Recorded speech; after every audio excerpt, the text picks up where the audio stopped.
Flying a complex airliner like the A320 can be sometimes tedious.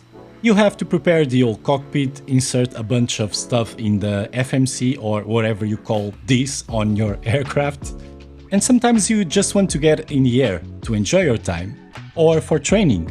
You don't want to bother with the whole flight preparation ritual. Today we will fly the Fenix A320 like you do your regular general aviation aircraft, taking off, doing some patterns, touch and goes, and without being too reckless, let's say. As per usual in the channel, we'll be taking off from Horta, and what better plane to do that than the A321. This is kind of a treat for my fellows from Fayal Island, and it is a subject that I take somewhat personally. I wouldn't say that we were lied to, but we were fed some misleading information regarding the operation of the A320 in Horta Airport. For those who don't know, Fayal is kind of a small island, and the only company that operates regular scheduled flights here is SATA. They own two separate airlines, Azores that does the regional flights between the islands, and Azores Airlines that does all the other domestic flights and international flights.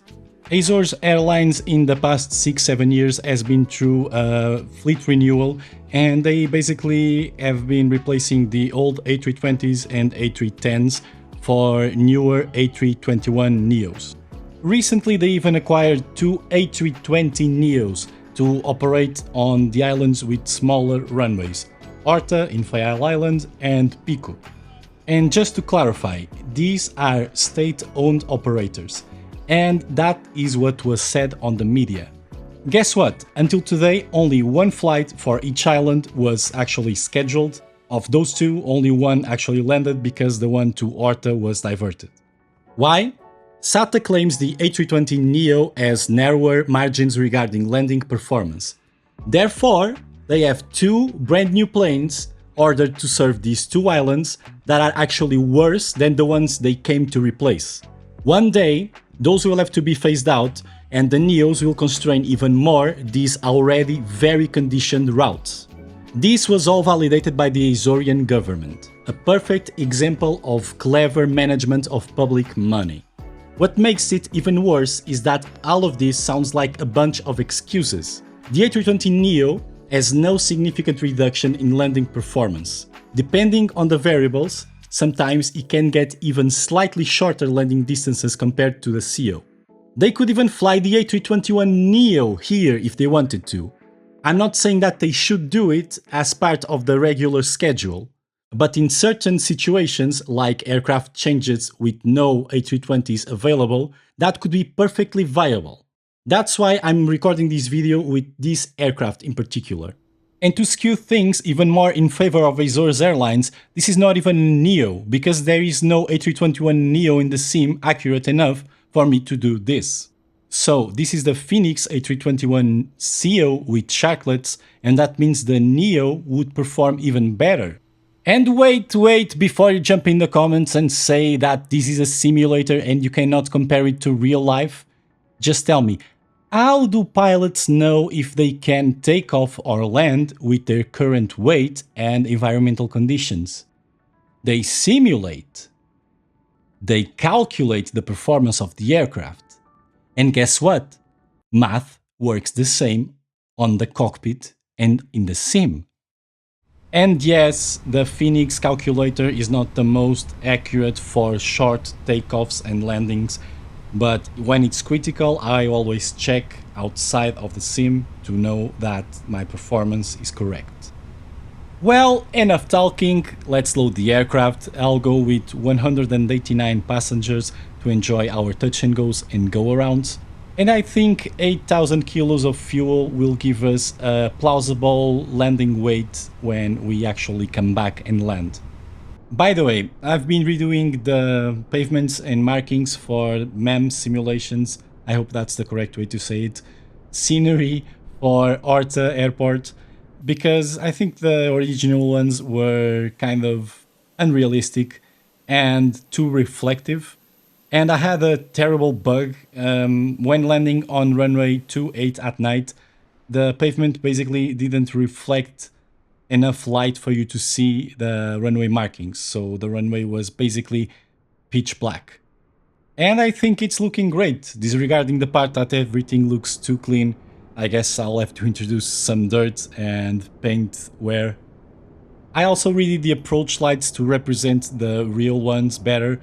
It's not 100%, but I think it looks way closer to real life.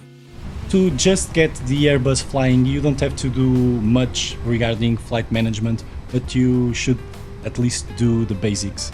So you come here to the FMGC, to the first init page. You should at least fill the fields that are marked orange. We will insert from Horta to Horta. Flight number, let's put something fictional. Cost index, you can do whatever. I'll do 20, you can do 5, 10. And a cruising flight level of 100, 10,000 feet. I'll probably not get that high. Then one of the next steps would be coming to the flight plan. I'm just messing around today, so I'll leave it as it is. I'm jumping a bunch of steps, of course, but the next thing you should do is come to the second page of init and fill the orange fields. This page is all about weight and fuel. Since we are still loading the aircraft, I'll wait for that to finish. We can turn the APU on, so we have electrical power, and bleed air for the air conditioning. You press once the master switch for the APU, wait for 3 seconds, and then press the start button. Since we are at the overhead panel, we can also turn on all the fuel pumps.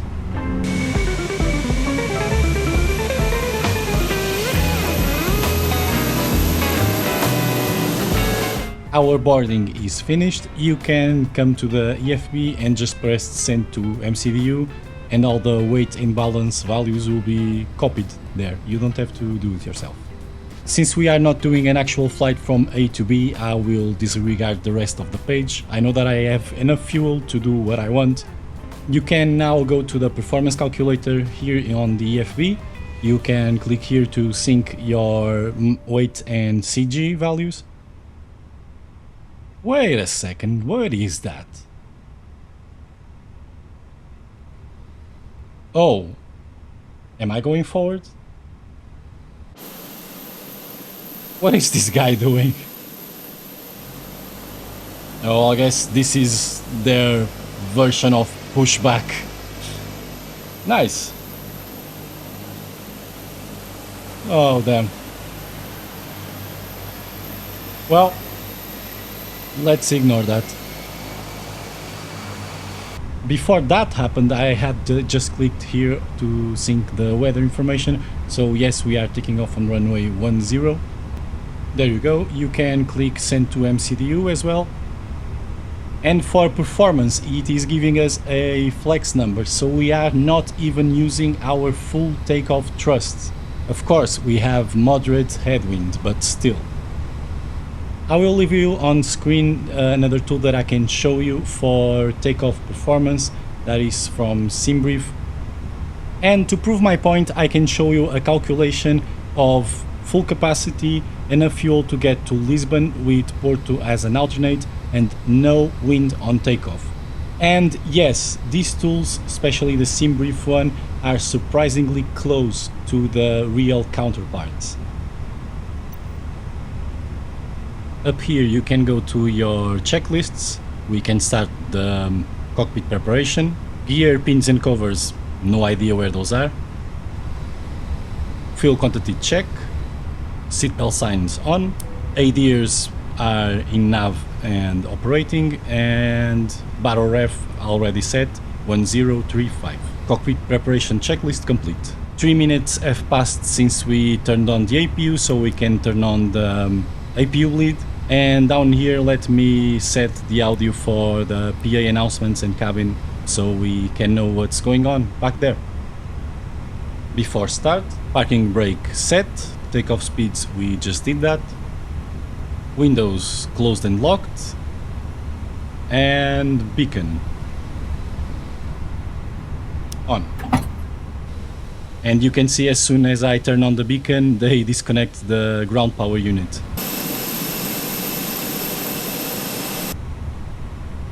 I think we are clear. Coming down to the pedestal, engine mode selector to start, and engine 2 to run. And let's just take a moment to appreciate the quality of these sounds of the Fenix A320. If you just want to skip the taxi, go to the timestamp on the screen. Ladies and gentlemen, please observe the cabin crew member closest to you, as we are about to demonstrate the safety features aboard our Airbus A321. Thank you.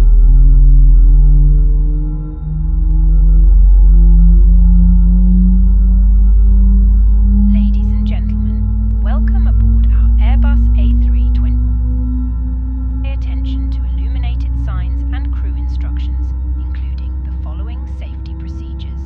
Engine 2 says available. Life jackets and the brace position. Let's go for engine 1. If you hear brace, brace. There are 8 emergency exits. And you can even hear aircraft. that sound, the The cabin PTU. crew That's are now incredible. Pointing out the exits nearest to you. Hey, what is that? Aware that your nearest usable exit may be behind you. That was a player, pretty sure. Emergency lighting will guide you to an exit. In an emergency, leave all baggage on board. Your seatbelt is fastened, adjusted, and released as shown. It must be fastened whenever the seatbelt signs are on, and we recommend that you keep it fastened at all times. Put on your own mask before. Alright, we have both engines running. Stand on water. Take a life jacket from under your Engine mode selector to normal. from the pouch and put it over your head. After start checklists, anti-ice is not required. ECAM status, everything looks alright. Looks like we have another dash 8 on the ramp. We can turn off the APU now. Pitch stream, we have 0.8 on the performance page, so we put 0.8 on the wheel down here. And you can reset the rudder trim here. It will be probably reset already, but that's the correct procedure. And after start checklist complete. Well, that's a peculiar way to park. I guess we have to use taxiway Bravo to go into the runway, and looks like it will be tight. Manageable, but tight. Cabin Let's crew, set off our parking brake.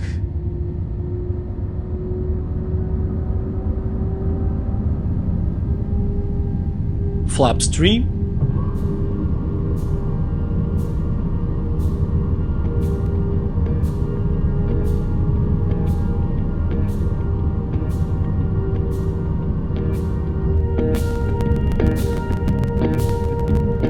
Let's go slowly here, and this is one of those moments that I wish to have a marshaller to help me doing this maneuver.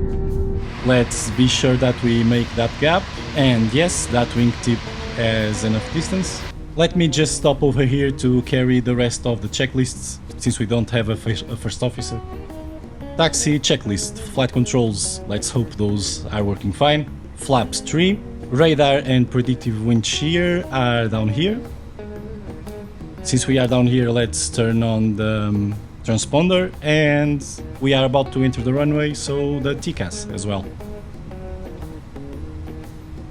Let's arm the spoilers, set the auto brake to max, and I'll test the takeoff config as we do our backtrack. Let's turn on the strobe lights and enter the runway.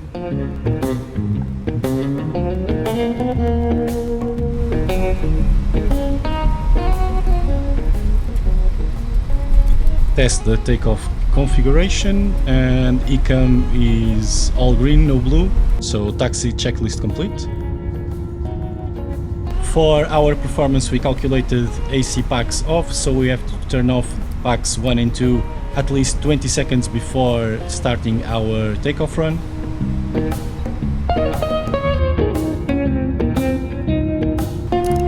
Landing lights on. Takeoff runway, it's 10, and we have our before takeoff checklist complete.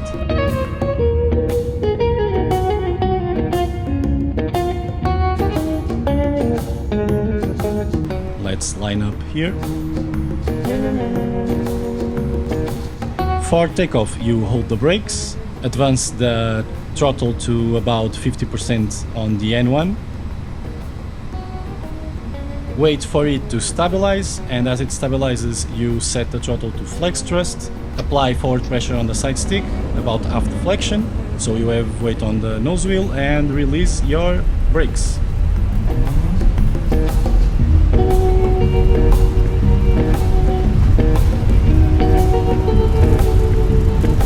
At 100 knots, you release the forward pressure on the stick. There is our V1, rotate.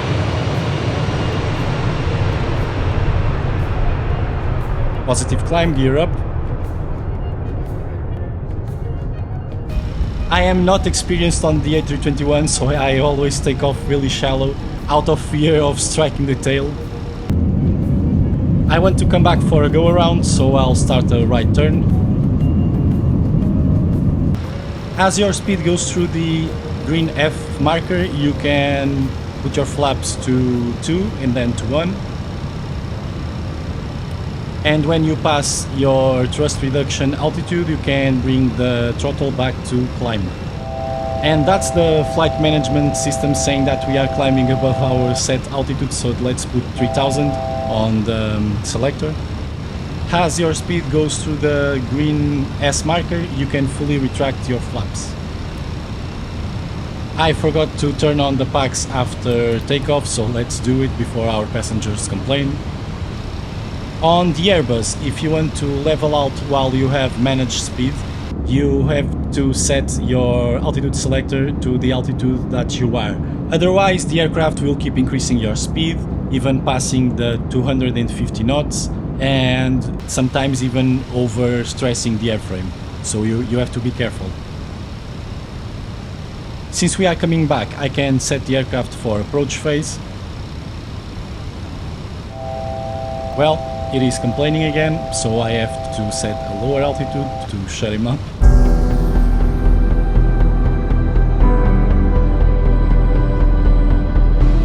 Approach checklist. Battle ref is set to 1035, seatbelts on, minimums are not required, auto brake we will set to medium, and engine mode selector is normal.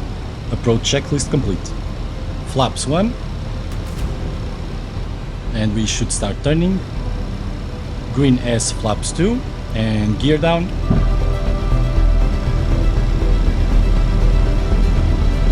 Flaps 3, and green F full flaps. Our landing checklist is done at the ECAM, so we want everything green and no blue. Terrain ahead, pull up.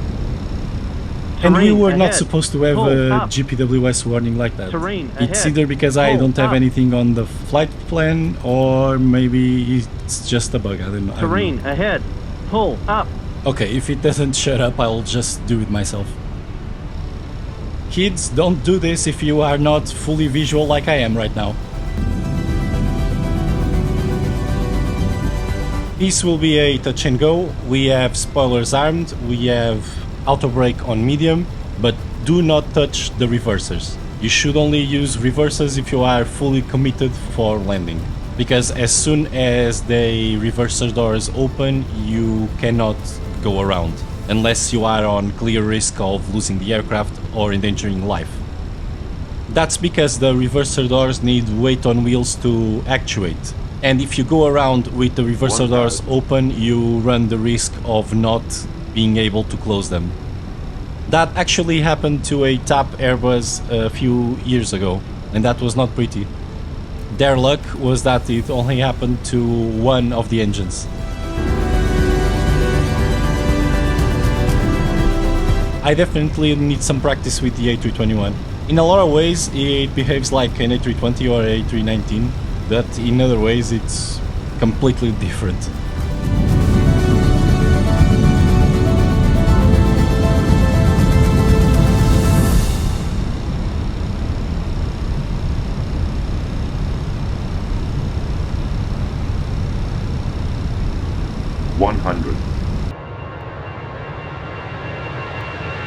Flare, idle, toggle, a little bit of a bounce there, flaps 3, gear up,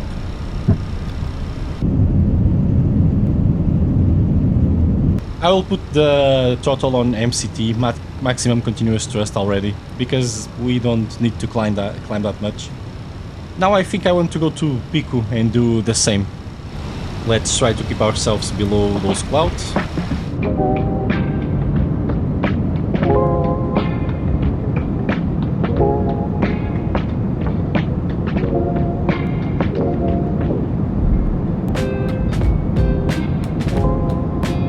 This is a really short hop, so let's activate approach phase.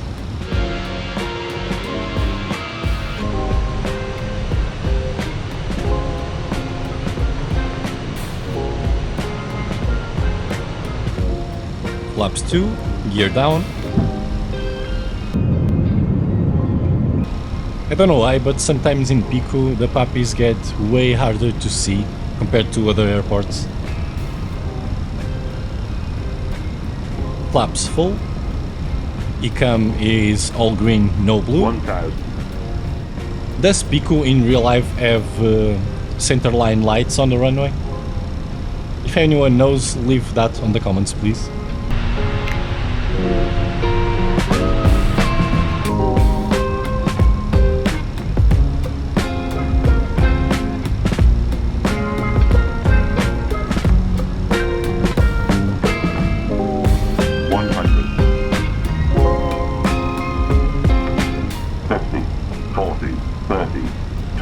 Retard. Alright, Toga, flaps 3.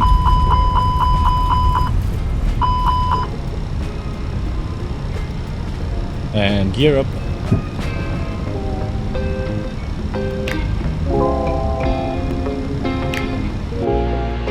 You know what?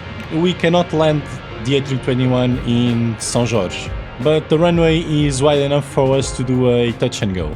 So why not do it?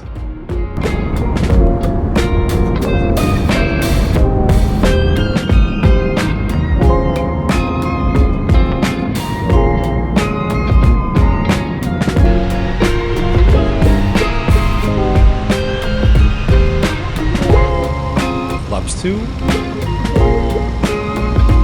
Gear down.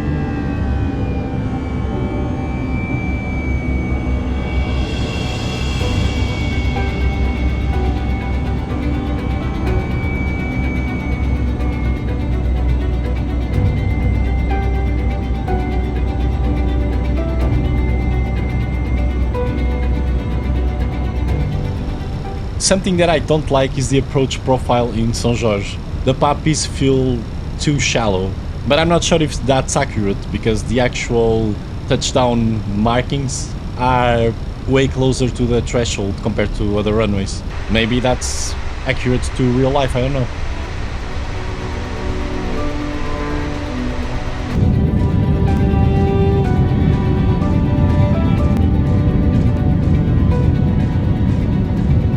See, feels like I'm too low, but the puppies are still indicating that I'm above the glide path.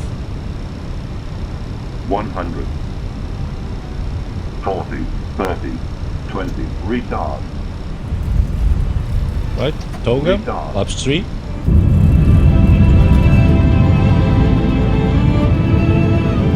Gear up.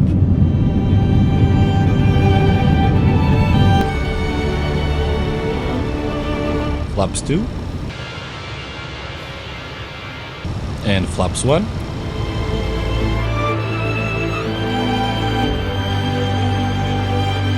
So, since you have been well behaved, I think I'll treat you with a RNP AR approach to Horta. Let's go here to the FMGC.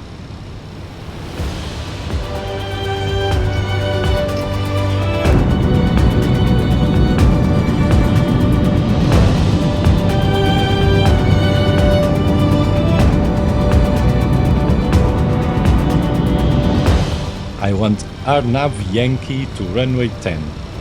no star, and via Velas. Yeah, that's correct.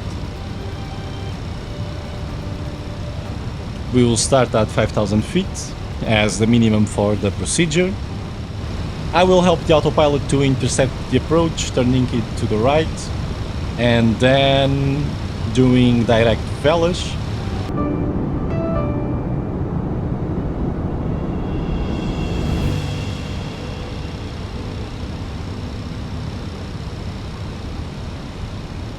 And now it gives me a nice curve to the intersection.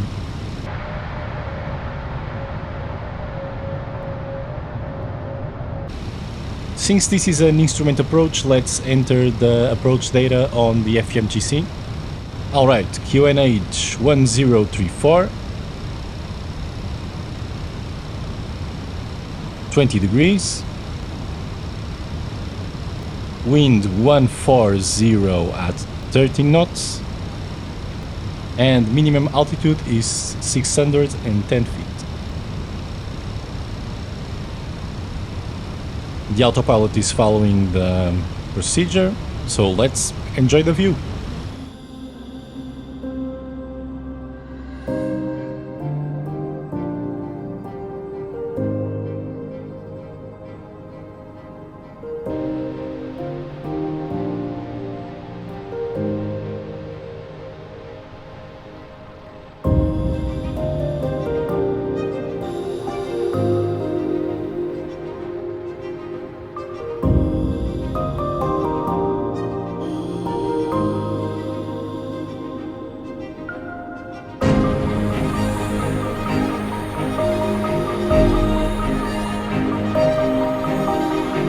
I already did my landing performance calculations. I'll leave on the screen those for you to see. We calculated for medium brakes.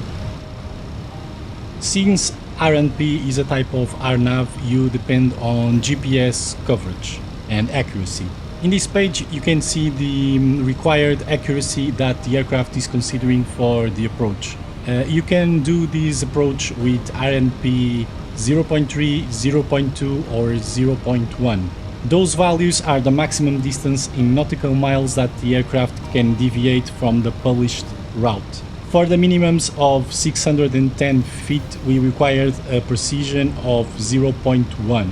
I think I saw the aircraft change this automatically as you get into final, but I'm not sure it will do it by itself, so I'll change it now, just to make sure that we are actually following the procedure for RNP 0.1.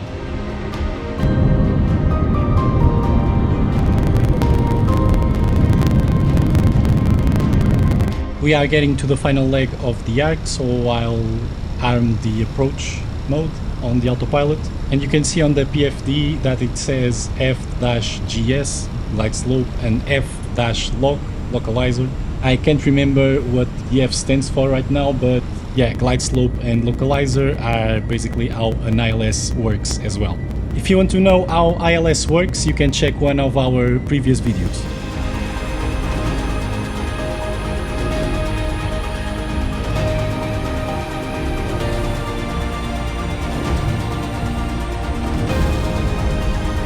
Alright, we are getting to the final leg and we have glide slope and localizer captured. The stars mean they are captured but not intercepted yet.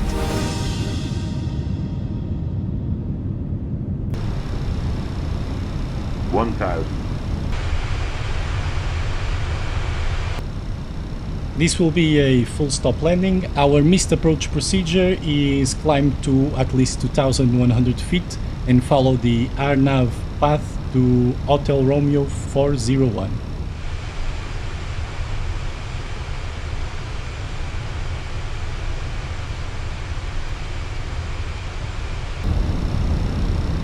Minimum. Continue.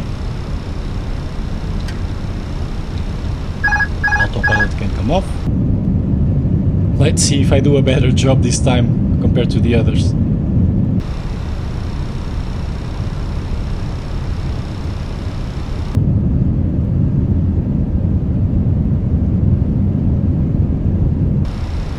Glide slope. Yeah, I know. Glide slope. A little bit shallow. But let's continue. Flight slow. 40, 30, 20, retard.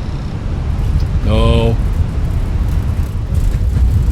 That was a positive landing. I always get scared of flaring too much on the A321 because of the tail. Let's stow the reversers before 60 knots. And there you go, a perfectly safe landing with the A321 at Horta, with fuel to alternate and hold and reserves, everything.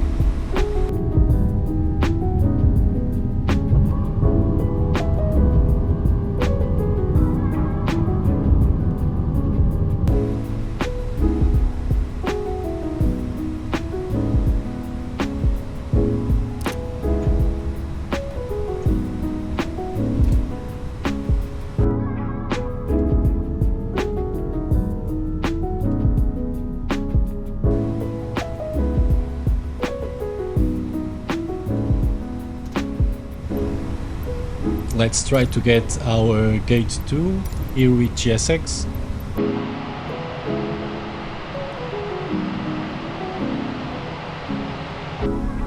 And yes, since we have a Q400 parked at gate 1, we have to exit via Alpha and do kind of a weird parking maneuver.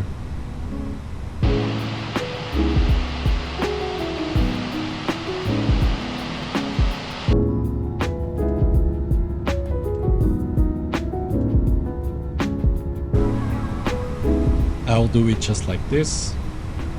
And for those who don't know, this is a perfectly normal parking arrangement here at Horta, since the apron is too small for the number of aircraft that we get sometimes. Let's turn off the engines.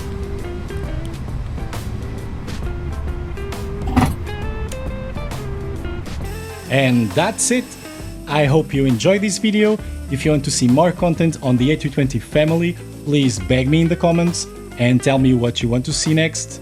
I'm looking forward to see you next time, and until then, fly clever!